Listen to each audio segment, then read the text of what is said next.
And so you always think that things are going to get better. So I reduced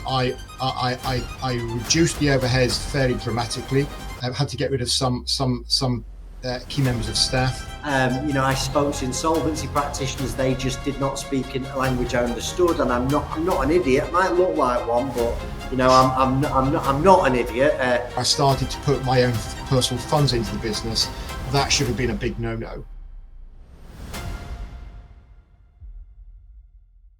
Okay, so here we are interviewing a previous client of ours. We're going to dive into how things were. Obviously, lots of UK directors right now are staring the threat of insolvency, and there's a lot of concern, a lot of worries. And there's a lot of misconceptions about what this is, what it means, and how it actually affects people. So today I'm joined by a previous client of ours, Brian. Brian, thank you very, very much for joining the Director First podcast with me, Chris Worden. My pleasure. Nice to be here. Thank you. So I just want to say I really appreciate you taking the time out to speak to us today. There are literally thousands of directors every month that are, struggling to sleep. They're getting anxiety. People are having to go and see the doctors about this because the impact, the mental impact that insolvency is having on them, business debt is keeping them awake at night. So we just want to start inviting some people on the podcast, not to go into the blow by blow of what happened, but really just have a general chit chat to talk to you about how it was, what happened, and how you are today. So, Brian, welcome to the show. Could you tell us a little bit about how you come across us and what your initial inquiry was about? You don't have to be too specific, sure, but give us some general principles. That'd be great. Okay. I run a financial services company, and I guess if I was honest with you, I'd probably expanded too quickly, taken on offices and taken on staff with some quite big overheads. The problem arose when one member of staff proved not to be quite what they were. And without going into lots of detail, we had to go through a whole disciplinary process with her ultimately being dismissed. But that took weeks to go through. And during that time, inevitably your eyes off the business. And what I found is that event then set a bunch of other events sort of in as almost like a domino effect.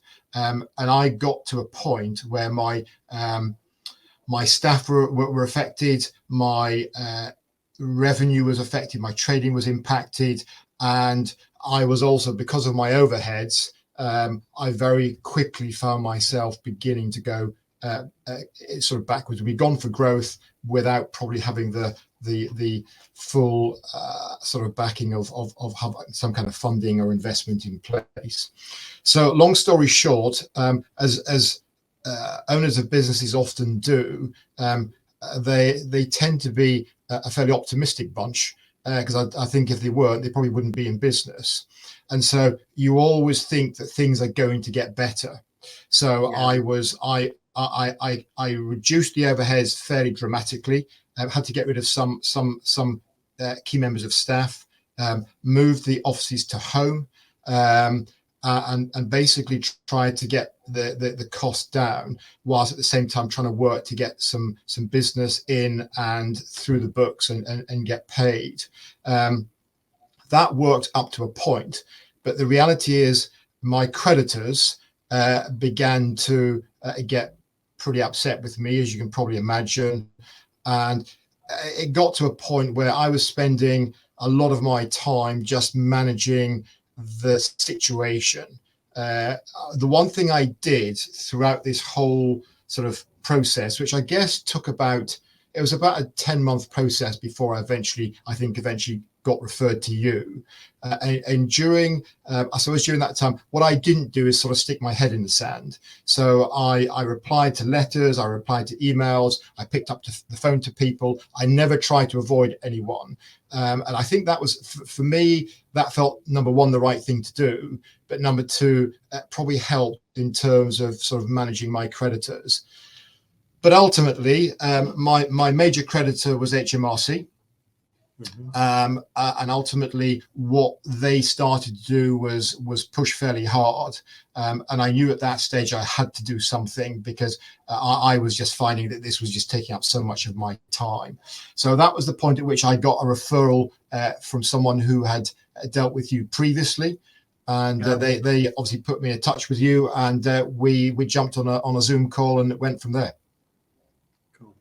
And I think the important things to sort of note there is, I mean, you're it's not your first rodeo, is it, Brian? You've been involved in business a number of years, in your chosen industry a number of years, and you know, even this company, it wasn't set up in 2019. You know, there are a good number of years trading previously.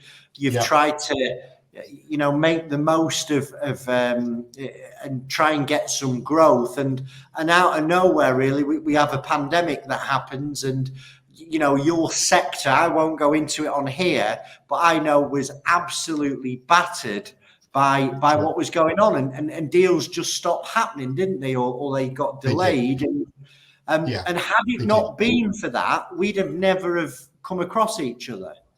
No, indeed not.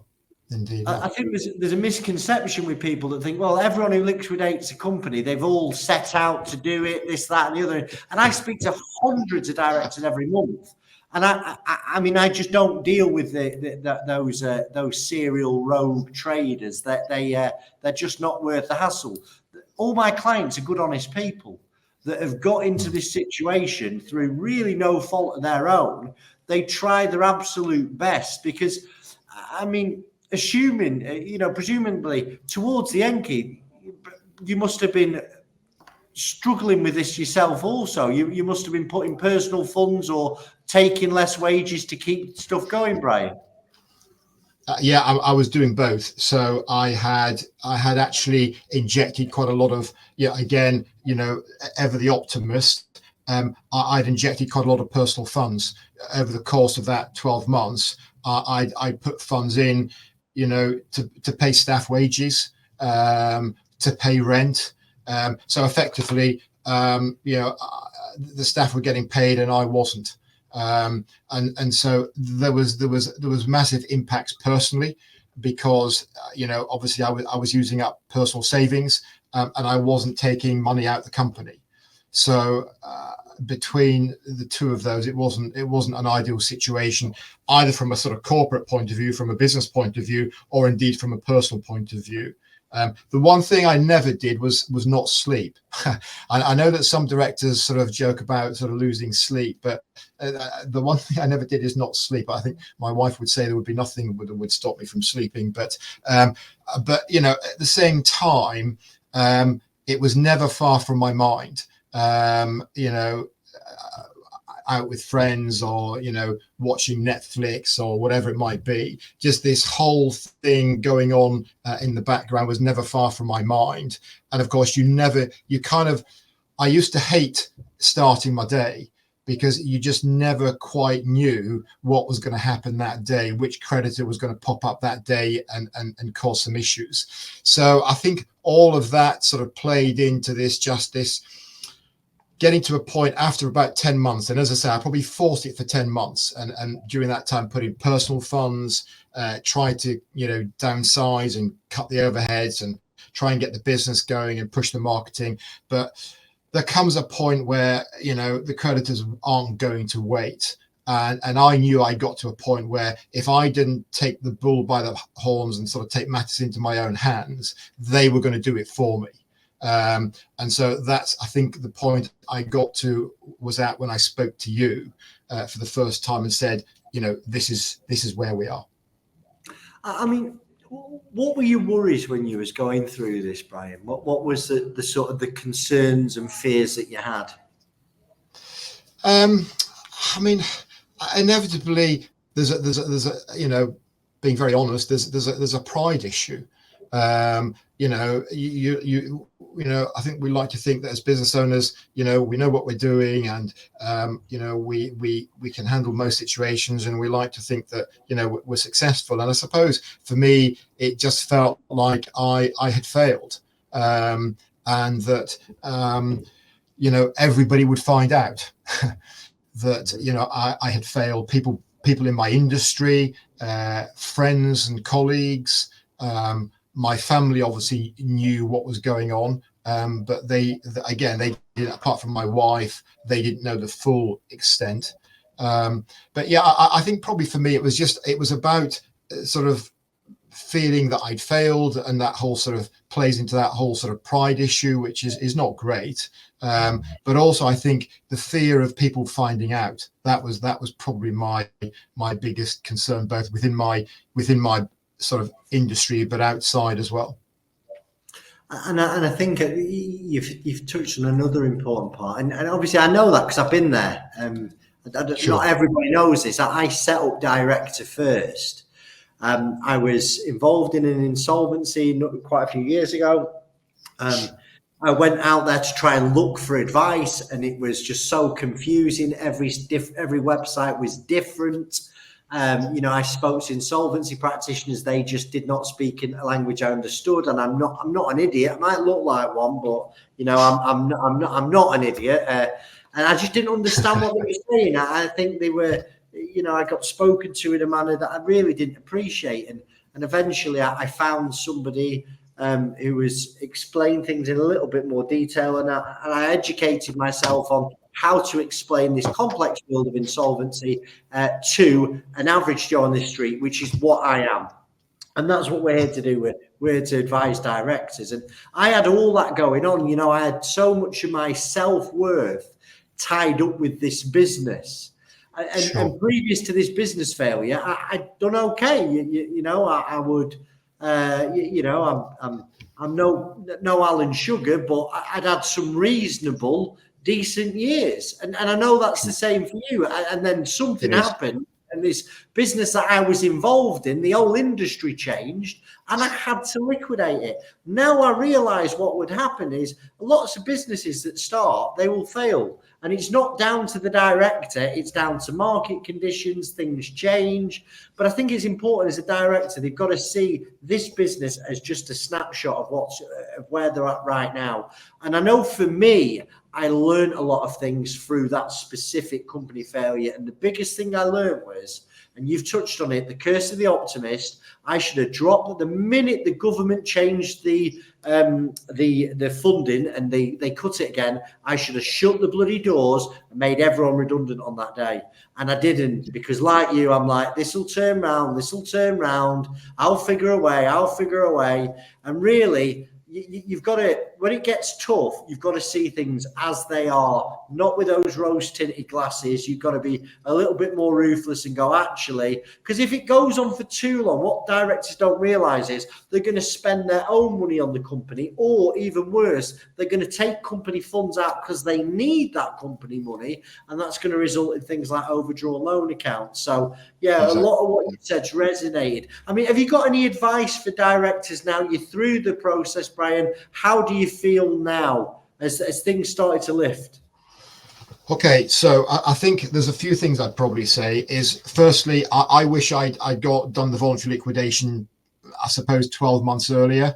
The signs were there. And I probably, although I'm the eternal optimist, my gut instinct was probably, I'm not going to turn this around. And I probably should have listened to my gut instinct. So I think the first thing I would say is, when things are starting to go wrong, talk to someone like you, and probably, lance the boil, I suppose, if I can put it that way. Just get on and do it. So I think that's probably the first thing. Don't try and sort of, manage through yourself and try and turn it around. I mean, there's obviously situations where, there is things we can turn around in business, and market conditions can change, or a deal comes in, or you start to get some traction on a particular product, or whatever it might be, whatever industry you're in.